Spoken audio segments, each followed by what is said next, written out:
Hello and welcome back to the Loyal Sons Show. That's at the Loyal Sons on Twitter, TikTok, YouTube, Instagram. Follow us there and follow us here for Pitt sports takes you will not want to miss.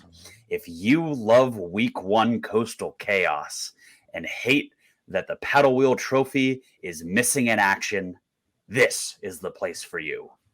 The Loyal Sons Show, a safe, sunshiny place for your Pitt Athletics fix, brought to you by Section 5. Hello, everybody. We are here for your midweek preview of the Cincinnati game. I know what you're thinking. Loyal Sons, did you not release an episode on Sunday? We did, and now we're releasing one on Wednesday because it's football season and we can't get enough of Pitt. I am joined by Squid and Dylan. Fellas, how are we doing tonight? I'm good. We watched Clemson take an L on Labor Day.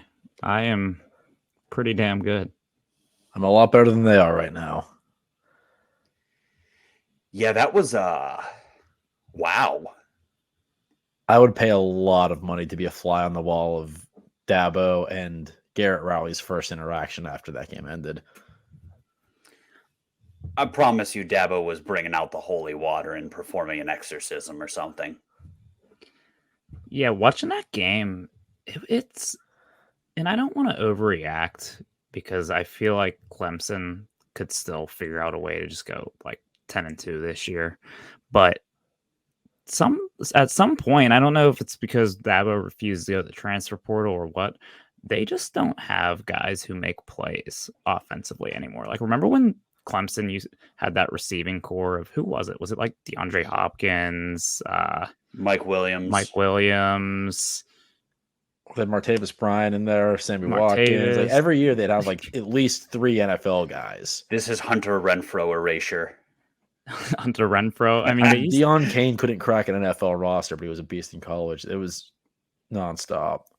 Yeah. And now I don't even know who the receivers are. They have a bunch of white guys playing receiver and running back. Bunch of honkies. Yes. Like what? All due respect, but that, I don't know. They just did not look. Duke looked like the more physical, more athletic team yesterday. And I don't want to ignore the fact that like Clemson did outgain Duke. I mean, they had multiple red zone fumbles, blown opportunities in the red zone. But man, it looked like Duke was kind of laying the lumber on Clemson yesterday. Well, Monday, whenever 2 days before we recorded this. What surprised me, if you go back to our Pitt season preview, I said I don't think Cade Klubnik is the truth. Just wanted to bring that up. But I kind of bought back in because Eric McLean told us like that defense is like back to typical Clemson defense. I don't know. They were missing a lot of tackles. They were scoring. I don't know what Clemson's going to do this year. This might be a quote-unquote down year for Clemson, maybe more than usual. To Clemson's defense's credit, I'm not going to say anything nice about that god-awful offense. I think when you get no help from your offense and they can't put up points, it gives the Riley Leonards of the world the opportunity to do cool shit. And Riley Leonard did a lot of cool shit. Yeah, they made him work for it, but it gets demoralizing, right? I mean, you're watching your offense drive the field, put you in a position to win the game, and they just keep messing up, making mistake after mistake. That was something to watch. It really was. And it was one of those games where like it started out and it was just like bad, and it was like, God, they keep fumbling. No one could score points. Like, this is just bad football. And then it got to the point. It went the full way around where it was so bad that it was just fun because Clemson kept getting inside the 5-yard line and then putting the ball in like some nice wrapping paper, some of that tinsel foil, wrapping a bow on it and handing it over to Mike Elko. And and just like the biggest series of unfortunate events I've seen in a primetime game in a really long time, and it was just fun. The students started storming the field with like 3 minutes left, like they were just lining the edges of the lines ready to go, and the school was just like, yeah, go ahead. That game was everything college football is about.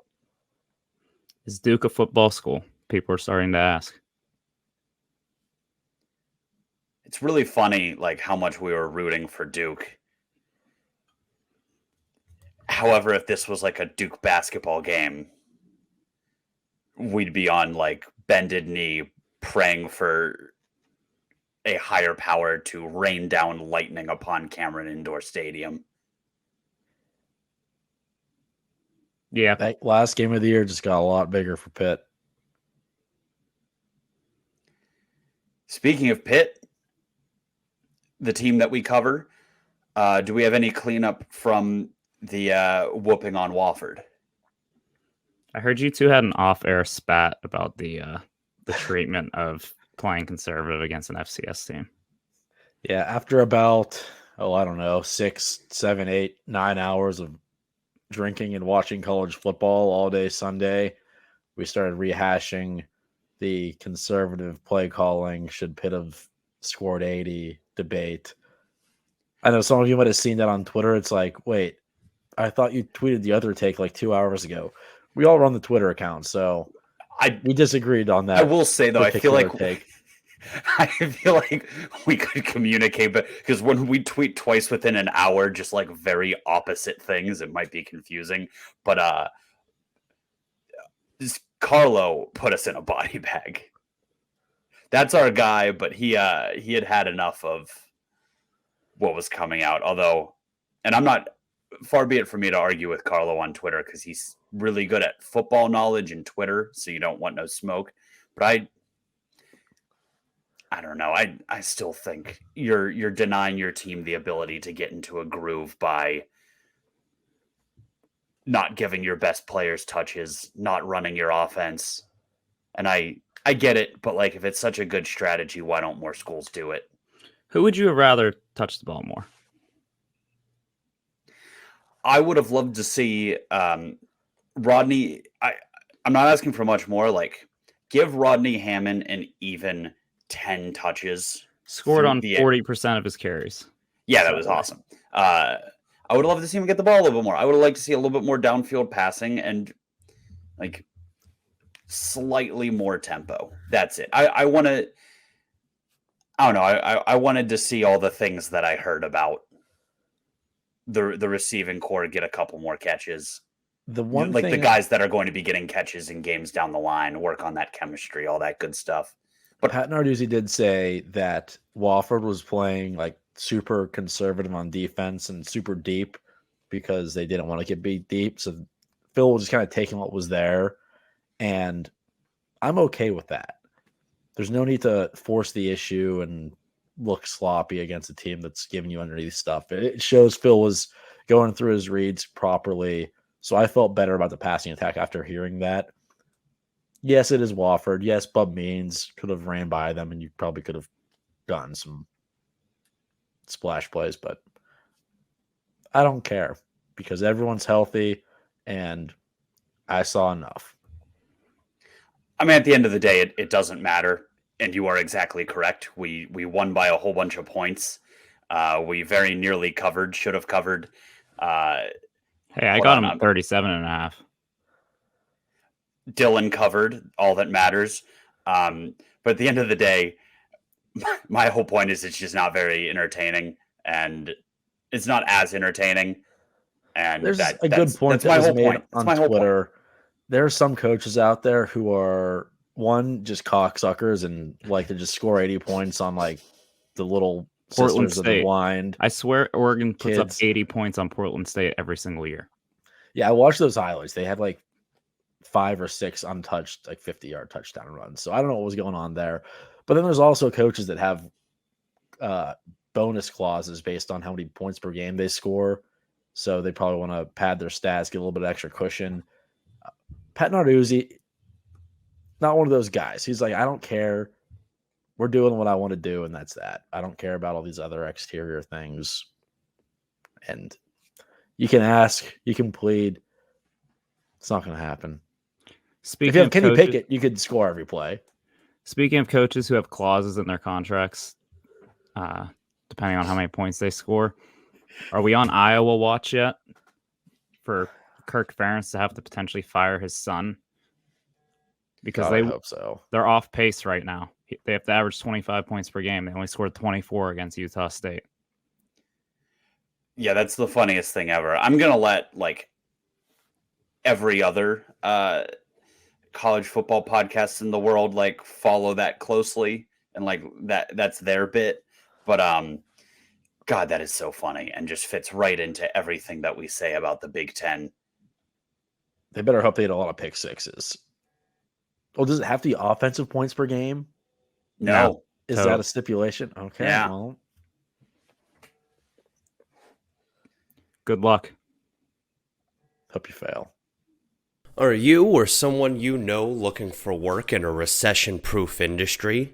Are you someone that's interested in things like having health care, having a 401k, immediate PTO accrual, an employee assistance program, or referral payouts? Our newest sponsor, Haddad Accelerated Delivery, an Amazon delivery partner, is looking for safety-minded and dependable drivers to join their delivery service team. Be a part of a company that will encourage self-ownership and award bonuses based on exceptional safety and delivery efforts. This is the ideal gig for individuals seeking full-time work or students interested in making some pretty good money during breaks. If you or someone you know is safety-focused, hardworking, organized, efficient, and team-oriented, text HADD to 464-646 to apply. I understand that is an impossible string of letters and numbers, so here it is again.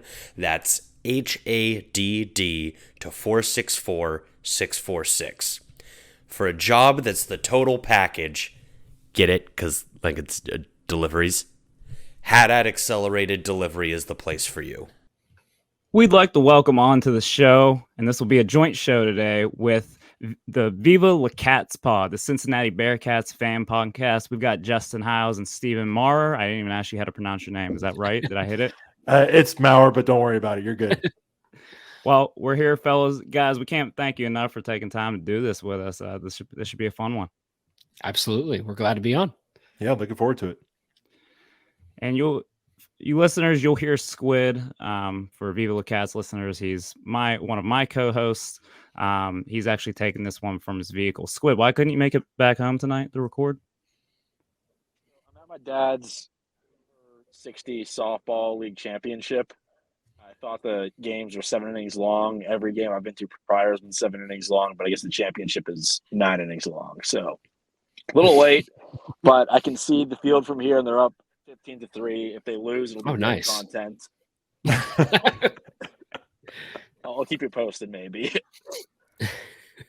Love it. Yeah, let us know if Paul hits any dingers out there. Watch the windshield. But We'll yeah, see, guys, we'll I see. mean, we want to kick it off with like the hard-hitting question. It's on top of everyone's mind. What are your thoughts on losing the paddle wheel trophy to the River City Rivalry? We will not be losing that because it's not on the line now, I guess. Apparently no longer exists. Yeah. So, I mean, I don't know. Apparently there was from what I read, there was a mutual agreement that when the rivalry ended, that it would not be passed back and forth anymore. So we're glad to not have to give it to you, and glad to not give you guys hope that you'll get it back either. Well, okay, let's just all put our cards out on the table here. Do you all consider Cincinnati a rivalry? I know it's been a while since we were in the same conference together. I know we had a couple good games against each other, but just as Pitt fans, do you consider Cincinnati a rival? Or obviously we're not on the level of, West Virginia and Pitt or anything like that, but I'm just curious what you guys would have to say about that. I'm old enough to remember Marty Gilliard in the snow, and that alone puts them on my shit list. Sorry, do you guys swear on your My- podcast? Yeah. I mean, all the Okay, time. All the time. Perfect. I say my toes still haven't thawed from watching Marty Gilliard that one fateful day in Heinz Field. So for that reason, I'd say yes. I think back then we were.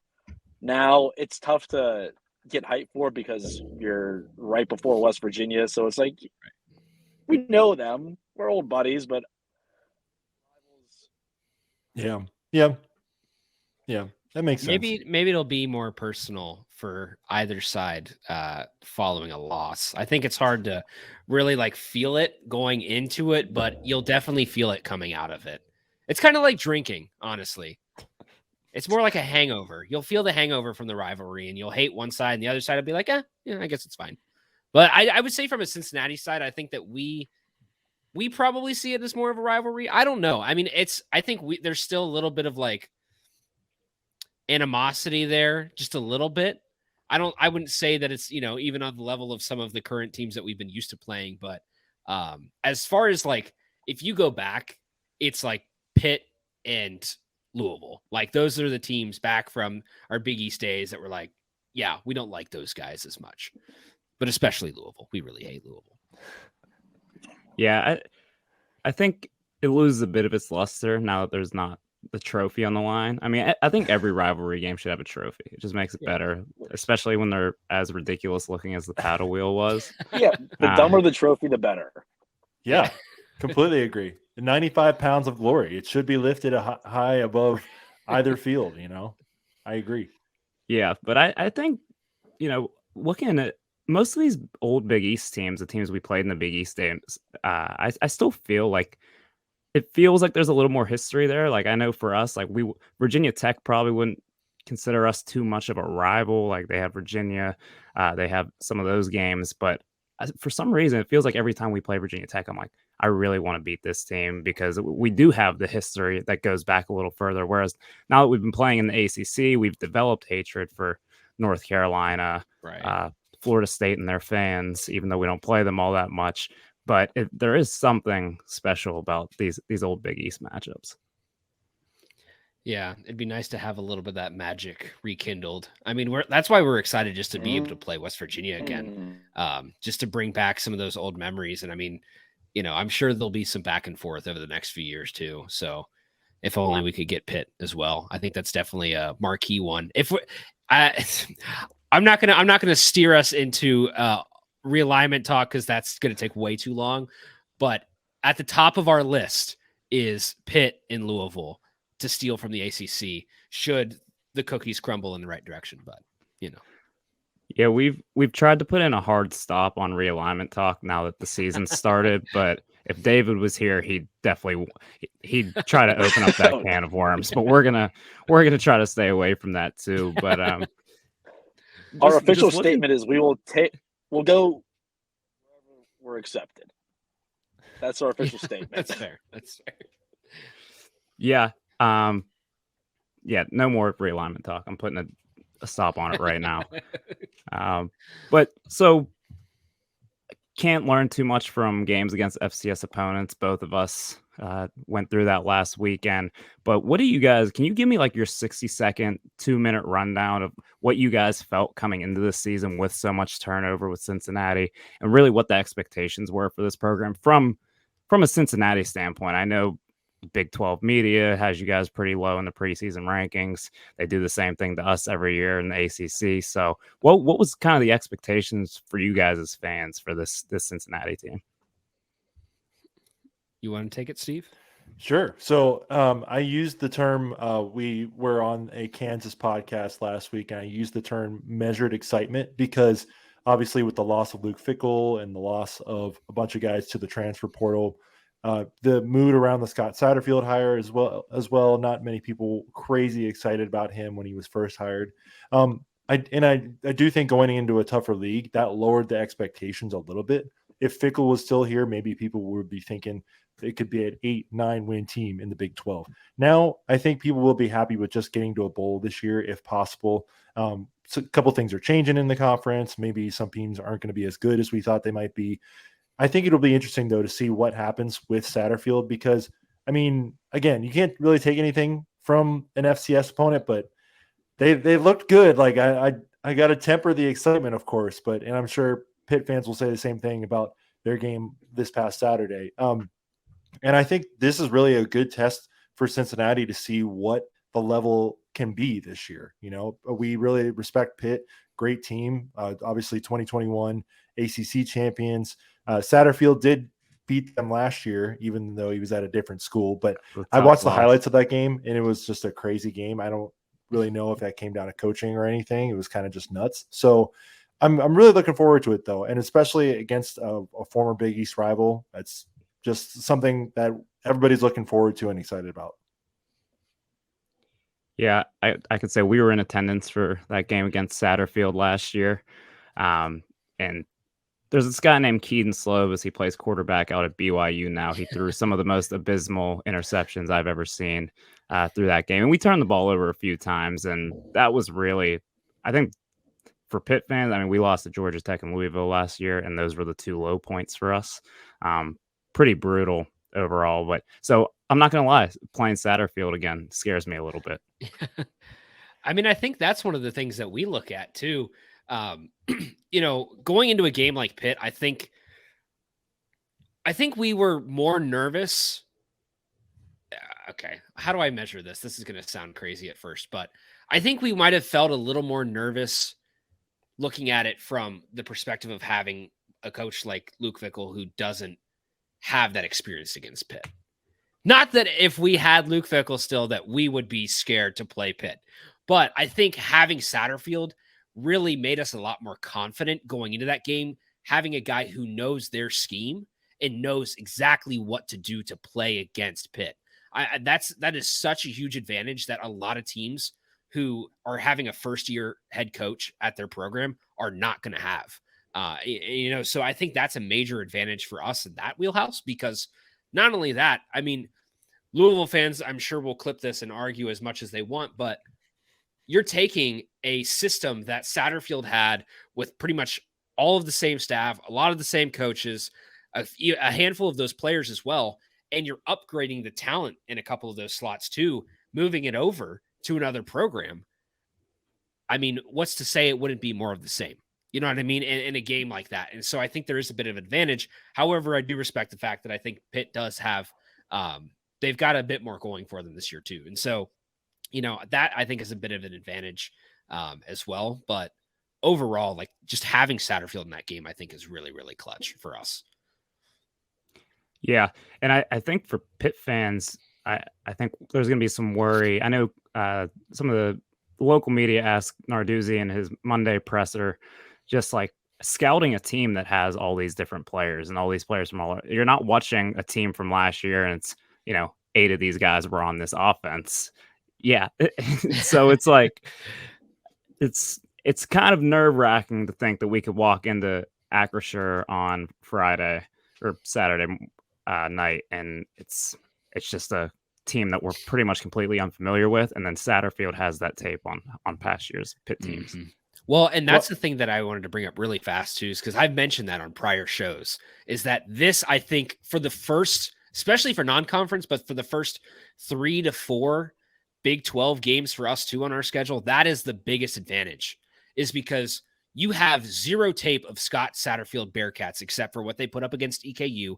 And, you know, sure, that's some of the system there, but what we showed at EKU is that we have 8 guys who can score a touchdown. What we showed at EKU is that we can absolutely run over a team offensively.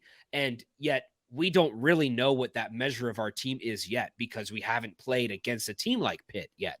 And so not having that tape, I think, is also a massive advantage, which again, I think I'm not trying to talk myself into like there's certainty for Cincinnati, but it definitely feels a lot better going into this situation than I think Pitt fans might feel looking at it optically. Yeah. Justin, would you not look at it? You can only look at it optically. There's no other way to look at things. Literally, you can only look at. I'm just kidding. Sorry. You can look at them introspectively. Sure, fair enough. I will say though that Coach Satterfield did mention today about because Narduzzi mentioned that Cincinnati's wide receiver room is really, really good. He did mention Satterfield mentioned today in his press conference that he really respects the Pitt defensive backs and corners room. Mentioned a couple guys that were there when they played against Louisville in 2020 that got a pick or two off of that Louisville team. So I think it's just going to be a big challenge, and especially we know Coach Narduzzi from his time at UC when about 15 years ago. So it's he's a defensive minded coach, and he's really going to try and stop us any way he can. And just with that Power 5 talent and level, this is going to be the biggest bellwether mark. And I think it's good to have this right away just to see where we're at year one and if that bowl goal that I mentioned earlier is possible. Yeah, and you mentioned the DBs for Pitt. I mean, Pitt brings back 3 corners who've played a ton of football. Marquez Williams, AJ Woods, MJ Devonshire. 3 guys who've played a ton of football for them, played in ACC championship games. We are replacing our 2 starting safeties. Eric Howlett and Brandon Hill both got taken in the NFL draft last year, and we've got 2 guys back there who've played a lot less football. So I don't know what's the O-line situation look like over there, because Pitt's bread and butter on defense is always that front 4 gets pretty ferocious. I mean, I think Cincinnati looks at that exactly what you just said and feels the same way. And so I think like O-line wise, we still have a couple question marks as to how these guys are going to gel in a big time game, big time environment. I think you're not necessarily returning a lot. You don't really have a lot of knowledge of these guys either. And so, with a lot of changes happening there, it's kind of hard to say confidently, like, this is how this is going to work out. But overall, I mean, against EKU, there was plenty of time. I think on top of that, any concerns that you might have in the O-line, I think Emory Jones does give you an advantage as well, because he is very mobile. I mean, there were so many times where, he'd take 2 steps back, go in a little spin cycle, and next thing you know, he's hucking a shot down the field about 40, 50 yards. And so having an O-line that may have some holes is definitely problematic, but having a quarterback that can maneuver some of those possible issues is definitely helpful too. So I think it's still a little bit up in the air. I think Pitt really, like Steve said, is going to be the big measuring mark for what to expect from this team moving forward. And to play devil's advocate to you, Justin, real quick, Cincinnati did give up 6 tackles for loss and 2 sacks on Saturday against Eastern Kentucky. Obviously, they were in situations where their receivers could just be more athletic than Eastern Kentucky's players. So, again, this will be a good level for us. But, just always been impressed with Pitt's defense and how they're able to muck it up and make it like just a defensive game where if things are going the wrong way for Cincinnati, it could get really ugly on the defensive side. True. On the offensive side for Cincinnati, I mean. Yeah, I appreciate the praise there, but this has been a little cordial for a game that's supposed to be a rivalry game. He has a rivalry name in it. Tell us why you're going to beat us. Who are your top dogs? I mean, I know Emory Jones had 7 touchdowns. I don't know if I'm completely sold on him after watching him play at Florida past couple of years, but what do you guys see and what do you guys think are like, if you have to give me 3 names of like, these are the studs on Cincinnati's roster this year? I mean, so far, if I'm going to give my 3, whether you agree or not, Emory Jones feels like a stud. I mean, FCS or not, putting up some numbers, like honestly making some really accurate passes, not making anything that was really dicey either. Finding guys out in the open, he did a fantastic job of that this week. I would say Xavier Henderson, that man looks like he could ball out this year. I mean, and this is one of those things where you're figuring out how much stock you're putting in a game against EKU, but this guy clearly does have talent, and there's a bit of familiarity there too. And there's some chemistry, I think, that's building in that wide receiver room. So I think that's a big bellwether mark there. And I mean, honestly, a name that you're going to hear a lot, Dante Corleone, Jawan Briggs, Eric Phillips, those guys are dogs. Like those 3 on that defensive side of the ball they're going to wreck shit. You're going to hear those names for sure. Dante Corleone's an all-time football name. All-time football name.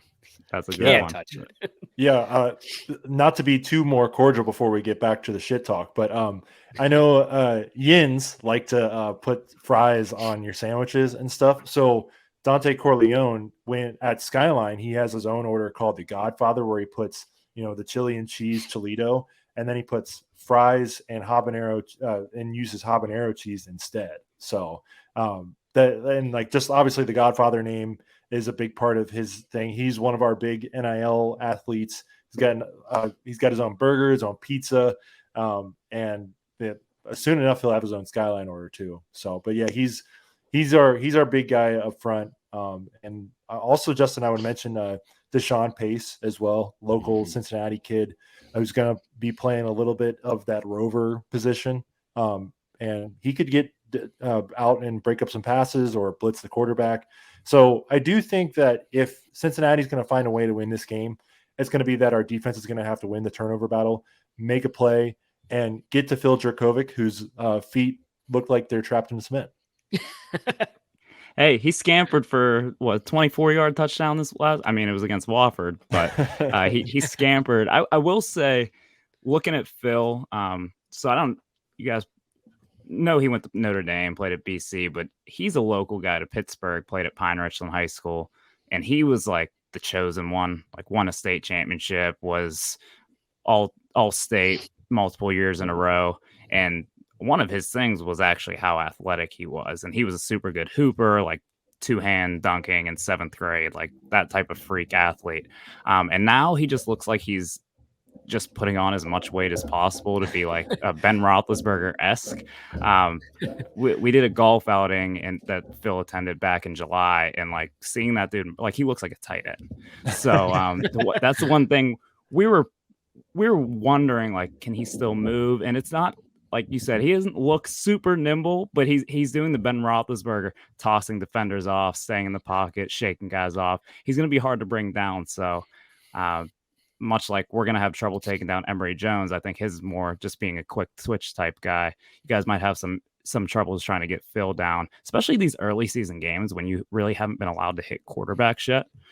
I mean, I know we had 4 sacks last week against Wofford, but it was also like guys are coming off the edge untouched. That's one thing I worry about is like, are these guys ready to get after a mobile quarterback, get him to the ground? Well, I mean, if hitting Phil's anything like hitting Ben, you kind of just have to, tap him.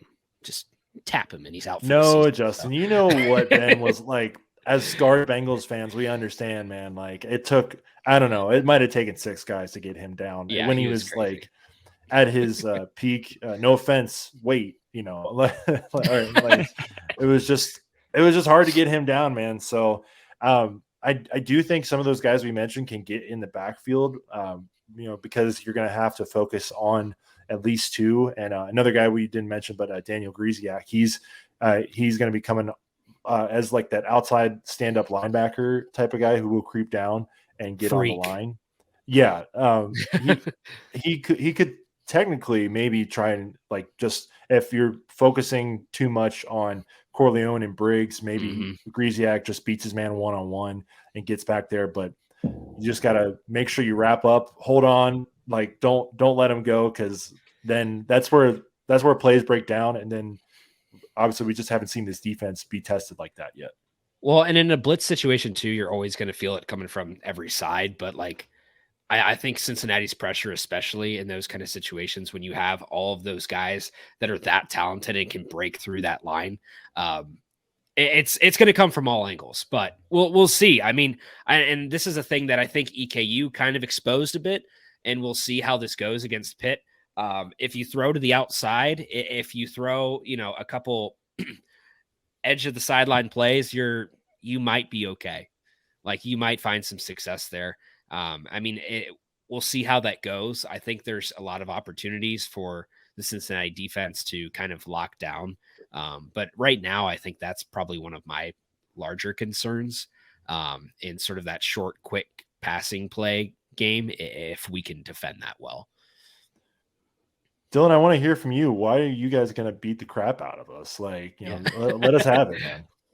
Yeah, so I think it really, for Pitt, a lot of the season leans on just what they can do in the trenches. We return a lot of experience on the O-line, a lot of talent on those O-lines. And then obviously, as I said, on the defensive line, like Charlie Partridge, we believe we lead the country in sacks since 2019. I mean, that's just part of how they play. It's all about getting after the quarterback and kind of causing havoc up front.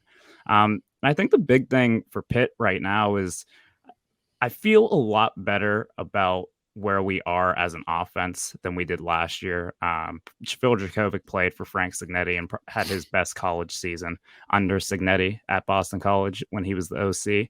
And we have a stable of running backs who I think can be really, really good. You look at Rodney Hammond, he was the number 2 guy behind Izzy Abanikanda last year, but before he got hurt in the backyard brawl, I mean, he kind of was taking over that game to kick off the season. And it looks like, they only give him 5 carries last Saturday. Want to keep him fresh, but he looks like he has a little bit more pep in his step.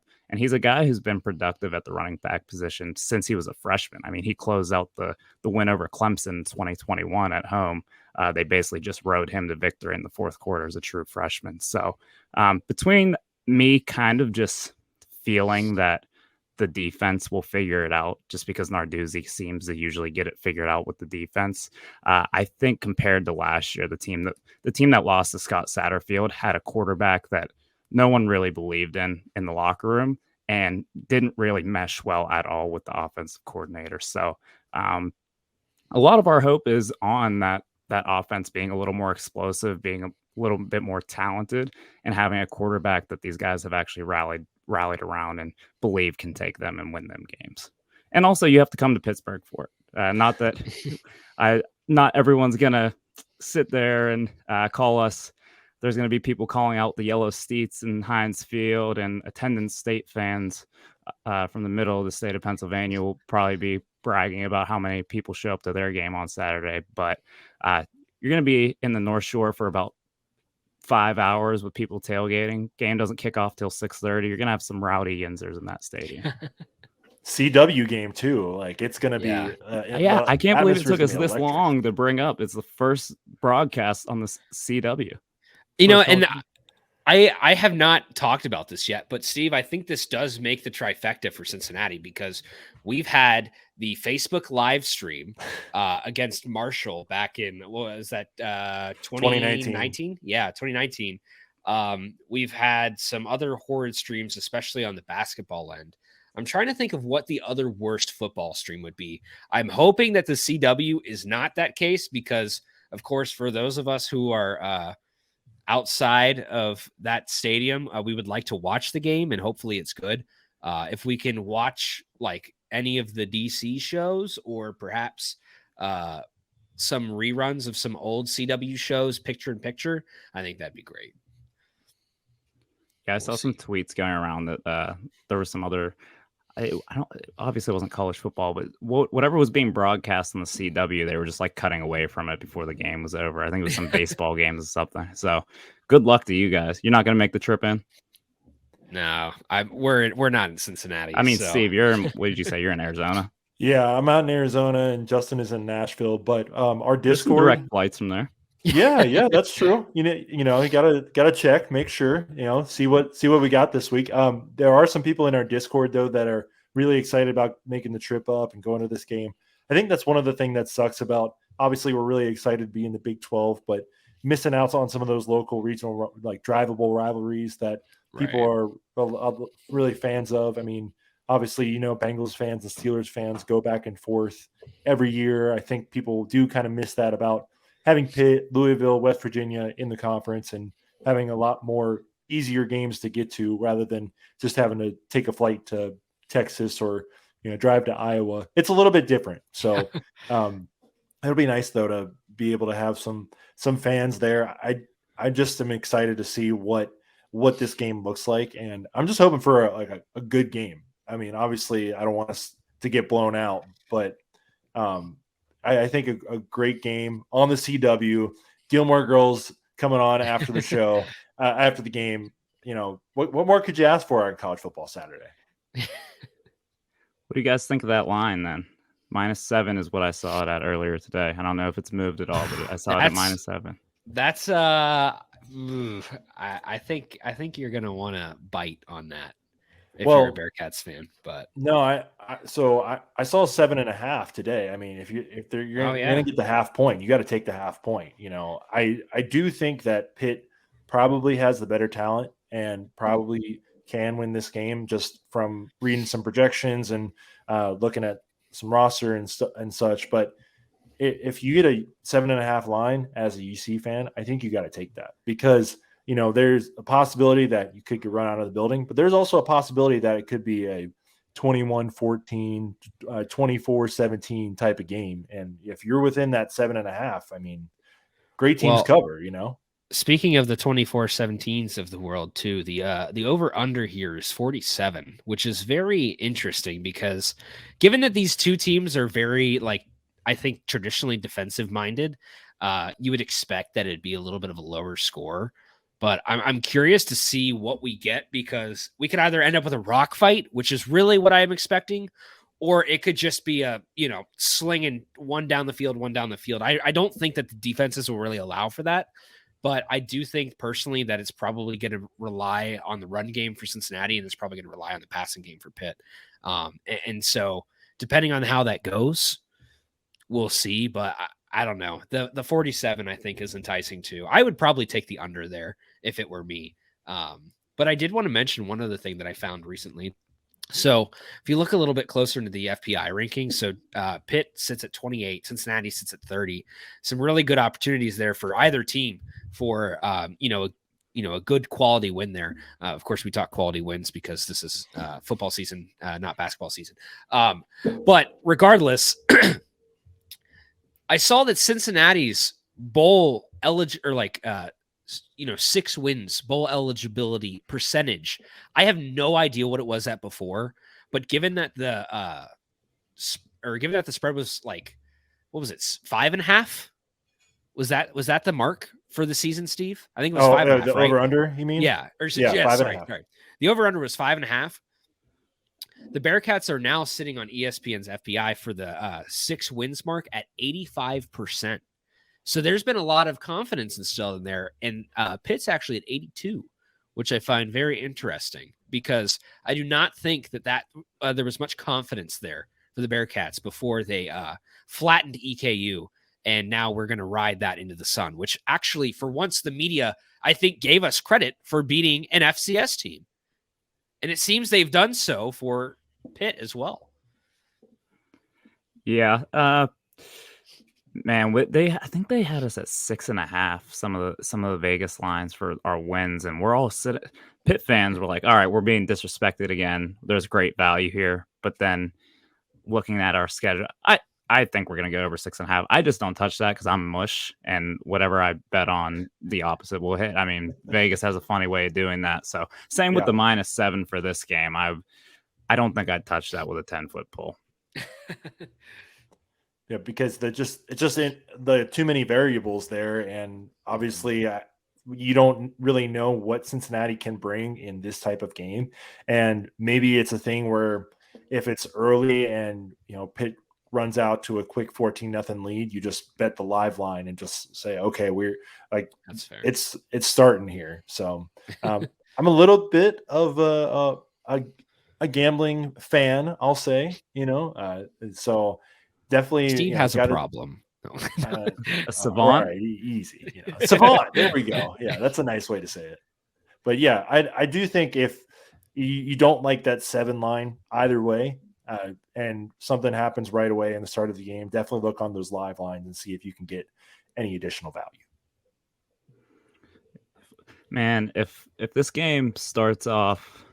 If this starts off with Pitt down, I won't be pulling out my phone to place any bets. I'll be puking in my seat. Like, I'm already nervous. There's something about, like, we play a FCS team, and it's like we're worried about how we're gonna all get to the tailgate, what kind of food we've got going. Like, do we have the generator so we can watch the noon game in the parking lot? In this game, it's like it's Tuesday, and I'm like, oh no, did Emory Jones get it figured out? Is he finally, like, 6-year Emory Jones, gonna just light us up?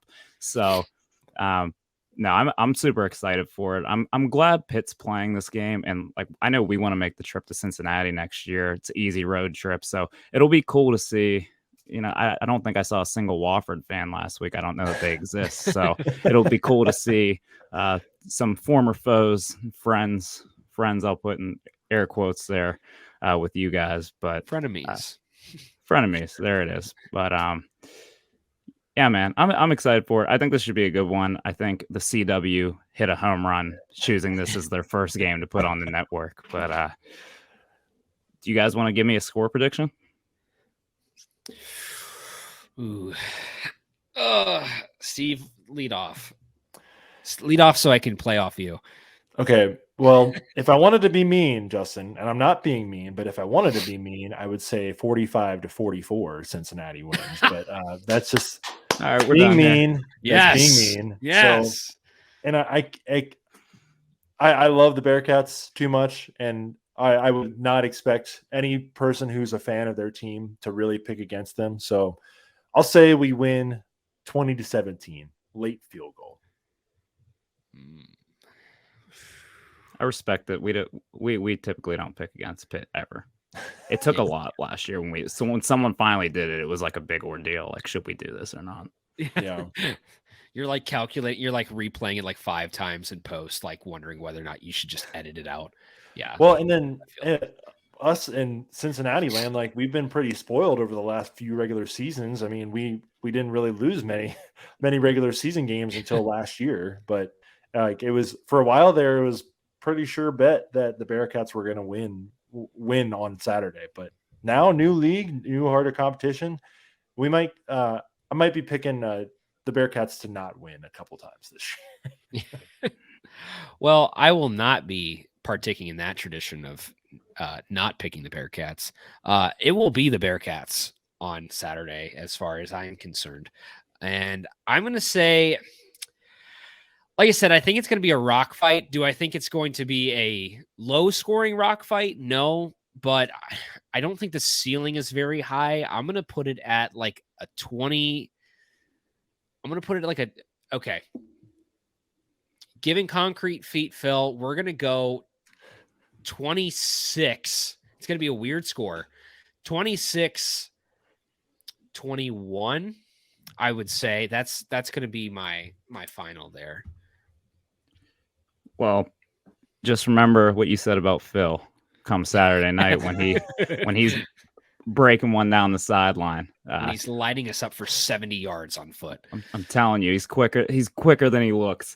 That's funny. Your score was oddly close to what I had picked out. I was pretty much just going off Vegas knows everything and I know nothing. And that seven points, it'll probably be pretty close to that. And it'll probably be pretty close to the 46. I was going 26-20. Pitt doesn't cover, but pulls it out. And like you said, I think it's going to be a weird game. It's still early. Neither team has played a Power 5 opponent yet. And I think there's going to be some sloppy play. I think you're going to see a handful of turnovers, and probably the difference is whatever team can take care of the ball a little better. So I'm going with my Panthers. I have to. And my co-hosts aren't here to defend me or tell me I didn't pick them to win by enough. So 26-20, that's my final score. Hey, there you go, man. That's fair. And if we get that, then the money coming in from the CW could completely change the trajectory of realignment in college football. But guys, I appreciate you guys so much for coming on and doing this. I know we had some technical difficulties on our end, but this was a lot of fun. Yeah, absolutely. Yeah, really appreciated it. And then we'll send you a picture of the paddle wheel if we do win on Saturday. Even if we don't, we'll send it to you so you can just know that you don't get it anyways. Does it still sit in a storage room somewhere? Do we know? Do we know the whereabouts of it?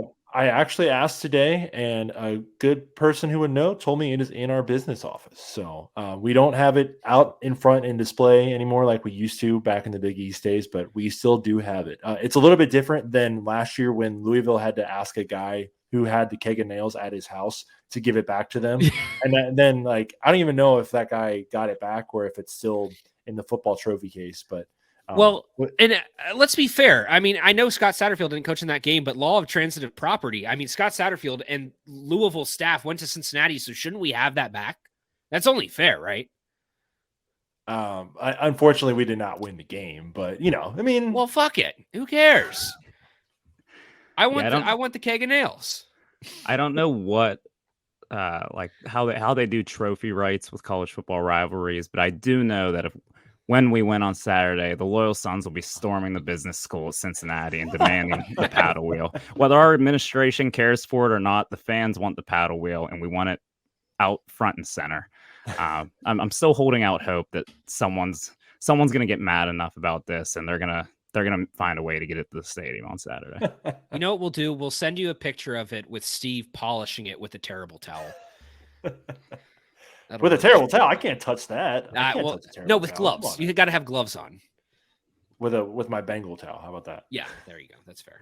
This has gotten sufficiently disrespectful. Fuck Cincinnati. Let's go, Pitt. Hey, fuck Pitt. Perfect. Eat shit, It's, Pitt. it's a Classic. rivalry now. I'm Pitt. Yeah, you guys asked us earlier. We consider Cincinnati a rivalry. If for nothing else, you two. There we go. Sounds good. We did our Sounds part, good. Justin. Yes. Love it, guys. Well, hey, have fun watching the game on the CW. We'll be front and center watching it. But thanks again. Can't thank you guys enough. Thank you again. Appreciate it, man. Yeah, appreciate it. Looking forward to it.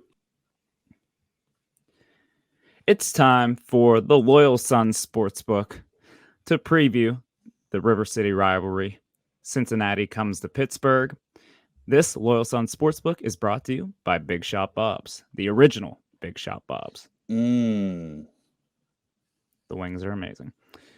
We're going to get right into it, fellas. First one, over or under 99 and a half. Wait. Should we rehash what the score is after last week? I was trying to skip right by that. Yeah. Okay. No. Counted up the points. David, you have 4. Uh-huh. Squid, you have 2. I have 1. Picking up right where we left off. Dylan, you're kind of ass at this. I am great. I have more than both of you combined. Okay, we may now proceed.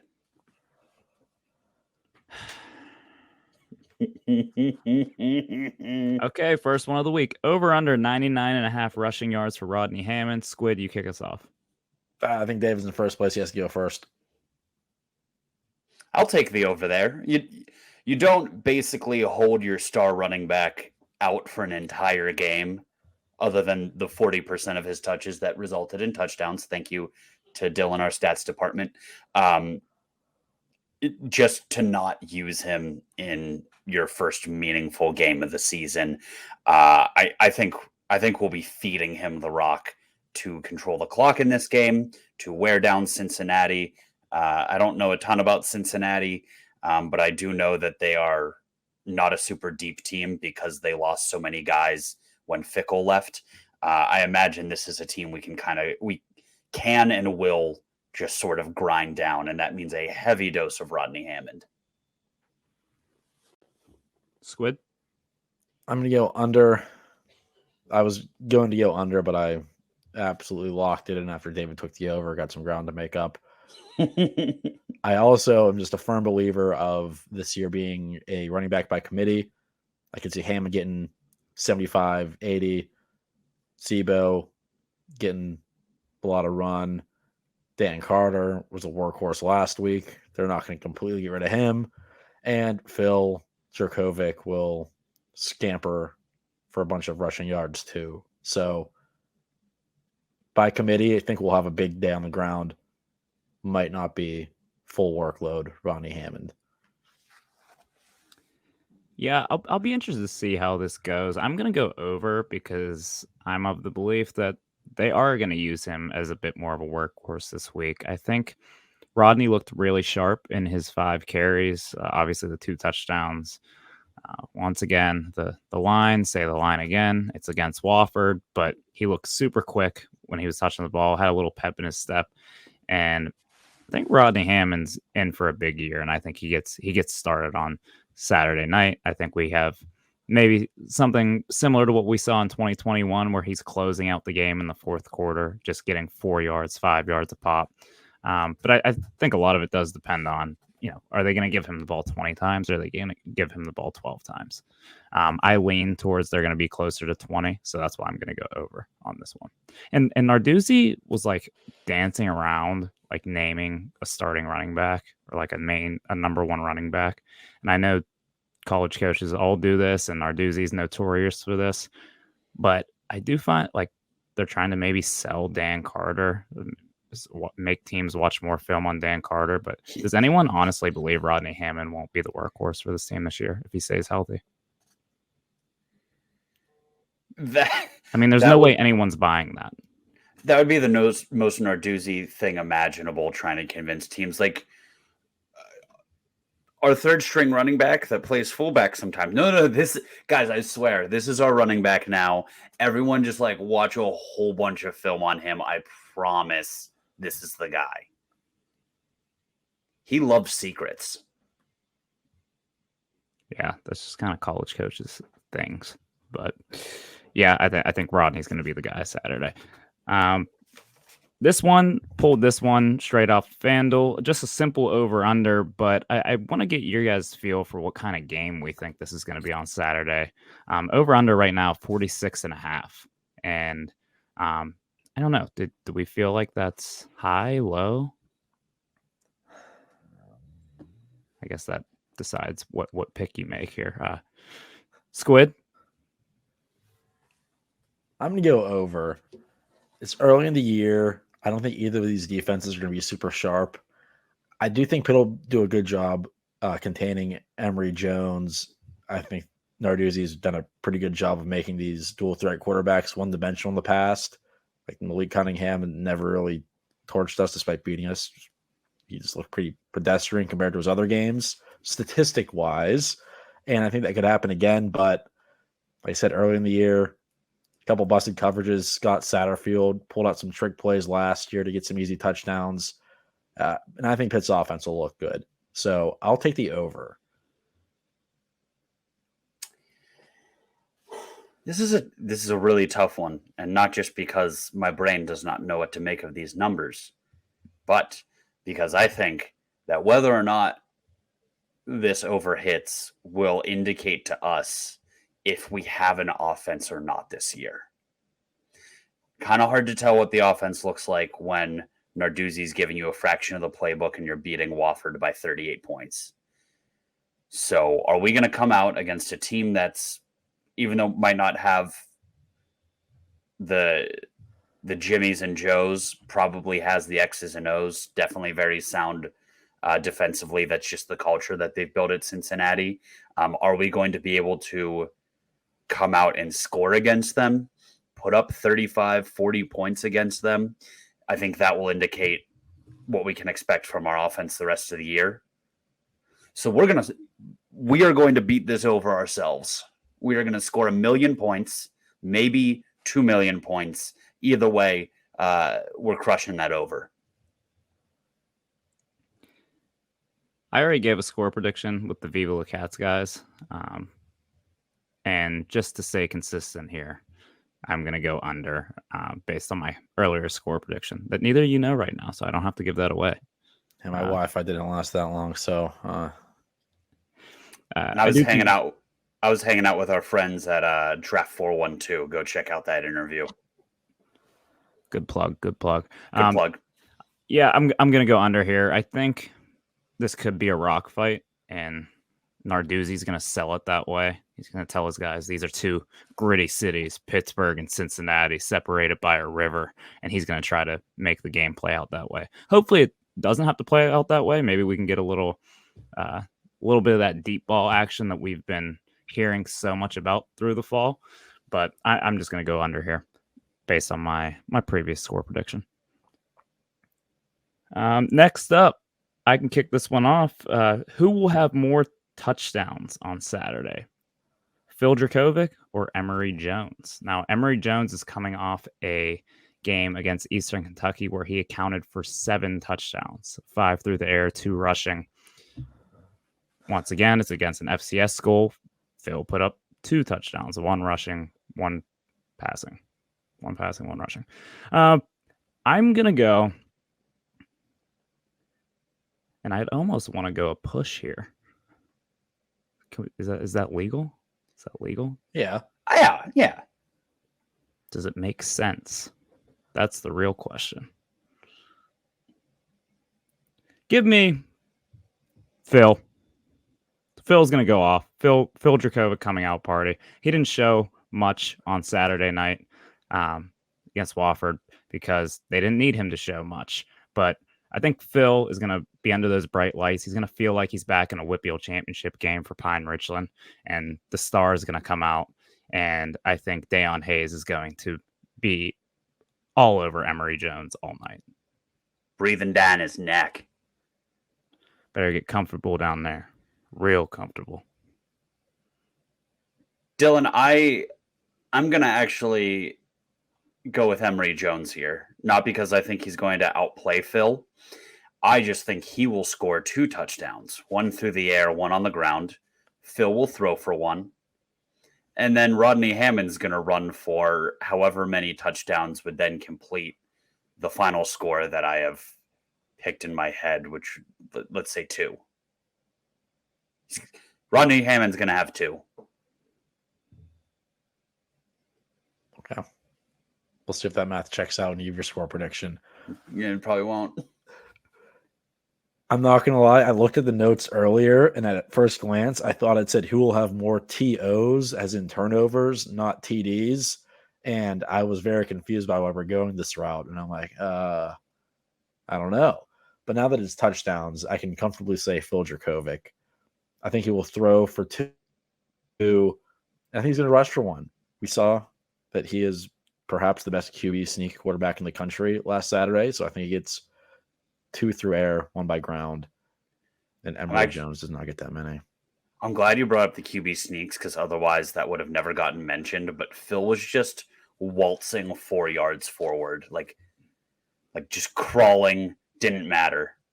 Pirouetting. He was getting 5 yards every time. It was hysterical. I think Pat Narduzzi did say that Cincinnati's best defender is their nose tackle when he lines up over the center. So perhaps is that Dante Corleone, the Godfather? Yes, Corleone. Mm-hmm. So perhaps it'll be slightly harder against that guy versus whatever individual was suiting up for the Wofford Terriers, but I still think it's going to happen. Phil's 250. He's too big. Phil's 250. Like that's a hell of a weapon for a QB sneak. Yeah, without looking it up, I'm certain Phil weighs more than whoever Wofford had at nose tackle. I'm going to be real mad at. We can be mad at Frank Cincinnati for a lot of things this year. The thing I might be most mad at him for is if he doesn't adopt the put a guy in motion and push the quarterback on 3rd and 1 play. I don't think we ever did that last year. Obviously, we didn't have a great mobile quarterback, but every team does it. It works every time. We also have the biggest quarterback in the country. Put Dan Carter on his rear and shove. It will not be stopped. Yeah, maybe Carter Johnson, maybe Bart. I was maybe put him in like a full house formation and get them all behind them. It will not be stopped. I feel like I've yet to see that play not work. I don't know why everybody hasn't adopted it at this point. I hate watching it, but if Pitt does it, it'll be amazing. Yeah. Yeah. Sig, like, let's just figure that out. Maybe he just doesn't think they need to. Phil's big enough already. All right. Next up, we've got our over under $400 we spend on parking passes this week at the tailgate. And this is a real number. This is a real prop we're putting into this. It's pretty easy over. I've been monitoring. The line just got swung again. We've got another one taken off StubHub. Over under $450 we spend on parking passes this week. Fees included. Over. We're spending more per week than we paid for passes for an entire season last year. The passes will be more than our season tickets. Oh, no doubt. I'm going over here. Thanks, Repark. We'll be there, though. Don't you worry. I think. First touchdown score. We're having a tweak early in the season. The lines didn't adjust for this early enough last year with Izzy Abanikanda. You only get 1 point for Rodney Hammond, 2 points for anyone else. So, David, you have the honors as the person who got it correct last week. Rodney Hammond, we blitz all night. This is going to be the same exact thing as last year, isn't it? I mean, you only have one person to blame for that, and it's Frank Signetti. I will go Phil Jerkovic. Phil's a good pick, man. You guys have me sold that the first one's just going to be a QB sneak from like the 4. Narduzzi's just going to be like, just sneak Phil. He gets 4 yards every time. I like both of those picks. I'd like to see something through the air, though. Give me Bart. Gavin Bartholomew. Going to get on the board early. We got to see him get involved early and often. I want to see. Phil apparently loves to throw to tight ends. He threw one to a tight end on Saturday. So let's get one to Bart. Get him on. Do a couple. Board. Yeah. Well, I meant a touchdown. But... Oh. Yeah. All right. Fellas, the line right now. Most recent update. Let me take a second glance. I saw it at 7 earlier today. Pitt -7. Is that still what we're seeing?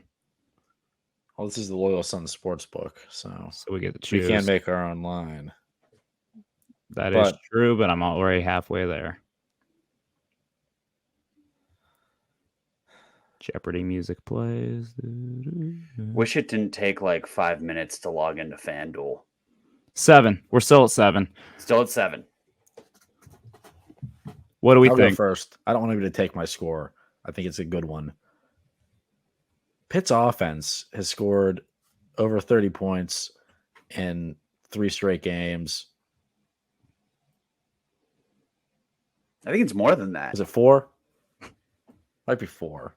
Last week, the Sun Bowl, Miami.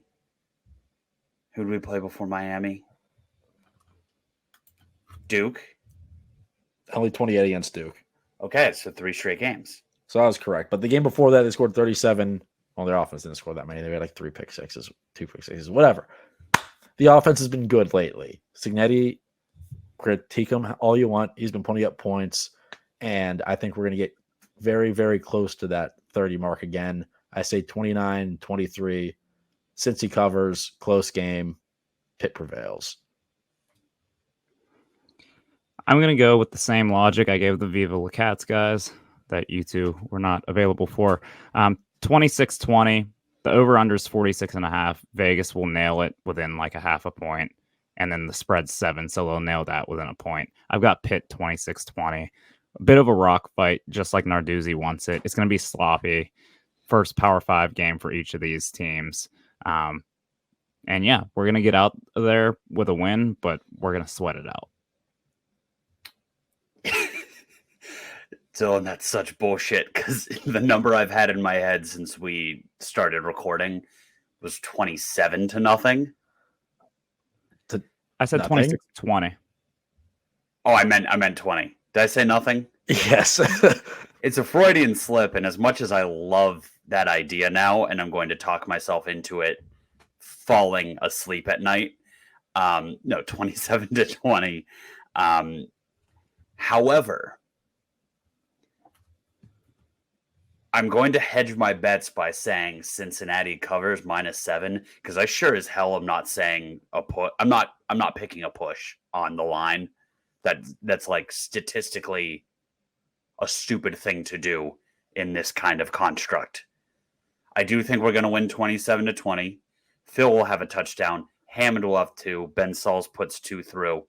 But just to safeguard, I'm going to say it's more likely than not that Cincy covers the 7-point spread. Is that allowed? No. Doesn't your pick have to align with your score? I always thought it did. So you're taking a push. All right. Then 21, 27, 21. Do you want that? 28-24. So not 2 field goals from Ben Sauls. Are we going for what? How are we getting there? Shut up. I don't. Okay. 27-24. Final answer. Jeez, it got a lot closer. You started off at 27-0. Now it's 27-24. Yeah, we need to wrap this up before you have us losing the game. All right. Well, is that all we got? Oh, the line on the parking passes just went up again. Not really. We just need to figure that out. Yeah. DM us if you have a gold lot pass you want to part with. Also, we need ideas for what the trophy/punishment for this is going to be, and we kept forgetting to ask people for their opinions. Just don't make us do anything weird, please. But send us your ideas. Final Thoughts is brought to you by Gurrera Law. Squid, tell me the best and worst thing to happen to you this week. There was a lot of rose and a good. thorn. Yeah. No. Thornish. The worst thing, I got stung by a bee. Oh, That was no. bad. Yeah. I tried to swat it and it just latched onto my hand and stung me. So, yeah, that hurt. The best thing was Rib Fest. I got to watch college football a lot. I went golfing. It was a great Labor Day. Rib Fest takes the cake. Those were so good.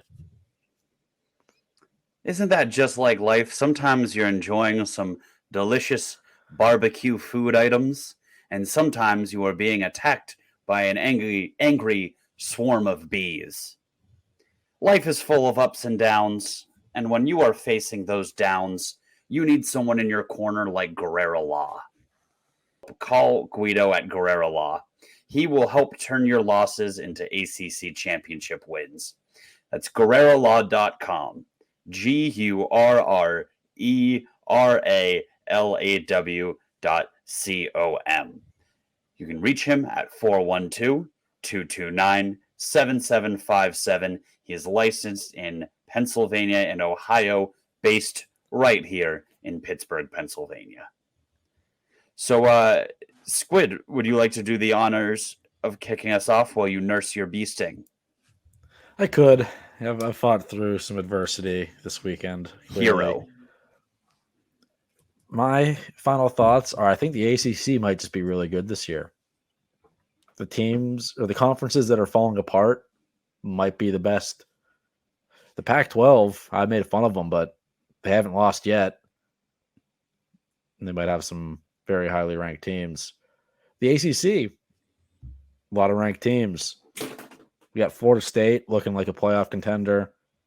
UNC, impressive win over South Carolina. That's 2 wins over the SEC. Duke, they might climb to the top 10 for all we know until they face off against Pitt in the top 10 matchup final week of the season. Clemson, I'm sure they'll hang around in the rankings despite being down. And Duke beating Clemson counts as a ACC win over the SEC. What? Yeah, I've decided. Oh, okay.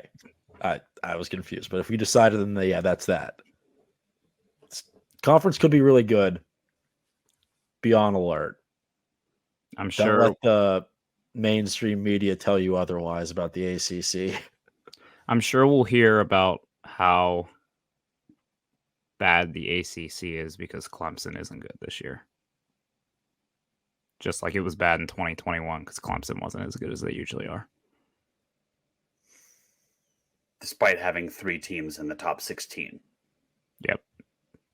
We know what will happen. It's not going to be a surprise. They're not going to catch us off guard. My final thought, I think Dion is cool. Colorado is cool. God damn it, yeah. I know we want to hate him, and I'm still not happy about what he said about Narduzzi, acting like he wouldn't know who he was or wouldn't recognize him, whatever he said. But they were the Fox Big Noon game on Saturday, and they put up 45 points. Shadur Sanders threw for 500 yards, and Travis Hunter played both sides of the ball, playing basically every snap, and not like okay, like he was insane on both sides of the ball. That is just absurdly cool. And I don't know if it means Colorado is actually going to be really good this year. probably lean towards they're going to be closer to 500 than a team that is making playoff noise, but I think they're pretty cool. They're very cool, unfortunately. And I mean, to kind of temper the expectations, I think TCU might be butt. And I think if Travis They Hunter, lost a lot. yeah, they had three remaining starters from last year's team. And if they keep playing Travis Hunter 120 snaps a game, something bad is going to happen. But we hate Dion for all the stuff over the summer and for seemingly relishing and embarrassing all of the players that were left in the program when he started from last year, putting a camera in their face and filming their reaction as he told them that they all sucked and he was replacing them and sending them to the transfer portal. Dion is a dick, but like he's so cool and they're so cool and college football is so much better for it. Yeah, they had a true freshman score 4 touchdowns. Dylan Edwards, 3 receiving, 1 rushing. He's a running back. He's like 5'8", 175. Just electric. Like they're must-watch TV. Until they're not. But for now, they are. They got Nebraska, and I think as bad as Nebraska is, they're going to give them a game just because of the emotional high Colorado's coming off of. They'll come back down to earth. Bit of a letdown game, but they'll survive. Then Colorado State, they're abysmal. And you face Oregon and USC back-to-back weeks. That's either going to be really, really cool or really, really ugly. And I can't wait to find out. Side quest, are there 2 more different bordering states than Colorado and Nebraska? Genuinely did not know they were bordering states. I'll take your word for it. Don't make me Are you looking up a map? myself. I'm not great with geography. All those states out there just look like squares and are lined up next to each other. Yeah, they border Nebraska. I know maps. Yeah. Okay. Anyway, my final thought. I love home field shit so much. So much so that I'm willing to abdicate my free talk time to talk about home field. I've just kind of been searching for like shirts to tweet out links to, like, hey, this is a cool one. Use promo code Loyal Sons for 15% off. But I found so many of them that I like and that I personally want that I think I'm going to start, with your guys' permission, tweeting out a weekly collection of finds for the people because they are all so good. And I want the Detroit Mercy t-shirt. I want the Georgia baseball fleece. I want the Slippery Rock joggers. I want it all. And you guys are going to have to sit idly by while I vent my obsession onto our Twitter timeline and hopefully make us a little bit of money off of it. Yeah, go for it. I just thought you were going to say you haven't been tweeting them out because you just keep buying them and you don't want other people to have them. But I don't want anyone else copping my style. I'm never saying that again. I think that's probably a pretty good place to cut this one. Well, we've got the Cincinnati Bearcats coming to the North Shore on Saturday. Apparently the paddle wheel trophy won't be, although we're going to try to make that happen.